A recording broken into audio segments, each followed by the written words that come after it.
Ini adalah bulan ke-9 semenjak kelulusan gua dari SMA. Melepas seragam putih abu, mulai memilih jalan hidup gua sendiri.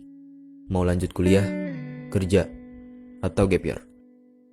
Dan gua memilih gap year karena belum punya duit buat kuliah.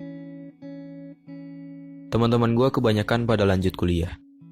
Ada yang kuliah sekedar kuliah padahal gak serak sama jurusannya. Ada yang kepaksa kuliah di suatu jurusan karena keinginan orang tuanya.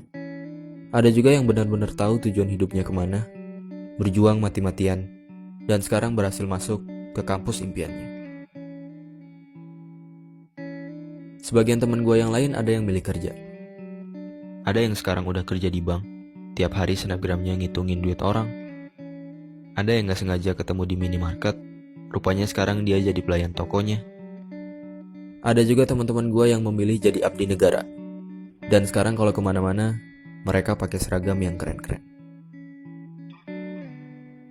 Sementara itu gue yang menunda kuliah, di tengah jalan mulai berpikir, apakah gue gak sebaiknya nyari kerjaan tetap aja?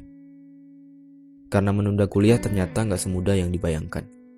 Gue harus siap menerima paradigma orang-orang ketika menjawab pertanyaan, sekarang kuliah di mana? Gue juga harus siap menahan rasa kecewa ketika melihat orang-orang yang lebih berhasil daripada gue. Gue harus tetap optimis kalau gue bisa kuliah, walaupun kenyataannya keluarga gue lagi susah. Dan gue harus tetap belajar, walaupun rasanya gue mau nangis. Melihat kedua orang tua yang masih bekerja di usia senja, demi mewujudkan cita-cita anaknya. Akhirnya yang gue lakukan adalah belajar sambil kerja. Kerja apa aja yang gue bisa. Gue bisa ngedit video, gue manfaatin buat ikutan lomba-lomba video di internet. Gue bikin video-video pernikahan.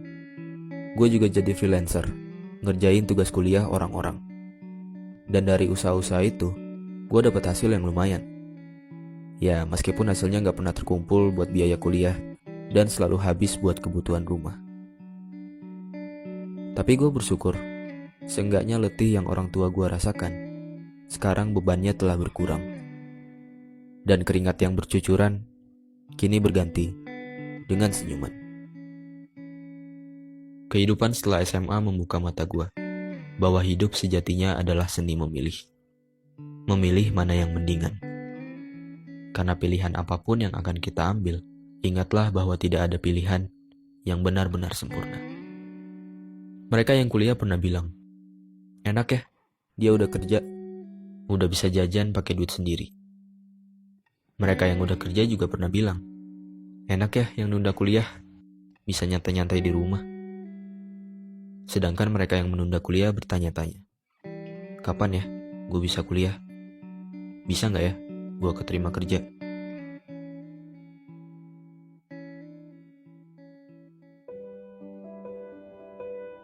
Untuk orang-orang yang sedang mengemban ilmu di bangku kuliah, sadarlah, banyak orang-orang yang tidak seberuntung kamu. Jangan menyia-nyiakan kesempatan yang kamu dapatkan. Tetap semangat, walau jurusan atau kampus yang kamu dapat tak sesuai keinginan. Dan jangan terus-terusan mengeluh atas tugas-tugas yang menumpuk berlebihan. Karena ingatlah, tugas-tugasmu itu tak sebanding dengan kerja keras orang tua yang membesarkan kamu. Untuk orang-orang yang sedang merasakan letihnya bekerja, berhentilah membanding-bandingkan hidupmu dengan orang lain. Karena manusia itu memandang dan dipandang. Ketika kamu melihat mereka, kamu merasa mereka adalah orang yang paling bahagia. Padahal ketika mereka melihat kamu, mereka merasa justru kamulah orang yang paling bahagia. Tanpa kamu dan mereka ketahui bahwa masing-masing sebenarnya punya kesedihan yang tak diperlihatkan. Dan untuk orang-orang yang menunda kuliah atau sedang berjuang meraih cita-citanya, pahamilah bahwa setiap orang ada masanya dan setiap masa ada orangnya. Mungkin belum waktunya kamu mendapatkan apa yang kamu inginkan. Tapi jangan menyalahkan keadaan. Ambil hikmahnya. Setidaknya sekarang kamu jadi tahu. Di saat terpuruk, siapa saja orang-orang yang tetap setia menemanimu. Siapa saja orang-orang yang terus mendukungmu. Dan siapa saja orang-orang yang peduli padamu. Teruslah melangkah, berusaha sekeras yang kamu bisa, perbaiki semua kekuranganmu, dan jangan dengarkan apa kata orang. Karena yang menjalani hidupmu adalah kamu, yang merasakan sedih dan bahagiamu adalah kamu. Maka semuanya tergantung kamu, tergantung sudut pandangmu. Bagaimana cara kamu menyikapi setiap cobaan? Apakah dengan bersedih, berlarut-larut, atau malah bersyukur atas pelajaran yang kamu dapatkan, dan berusaha bangkit dari keterpurukan? Dan berdoalah, minta kepadanya supaya kamu cepat bertemu dengan waktu.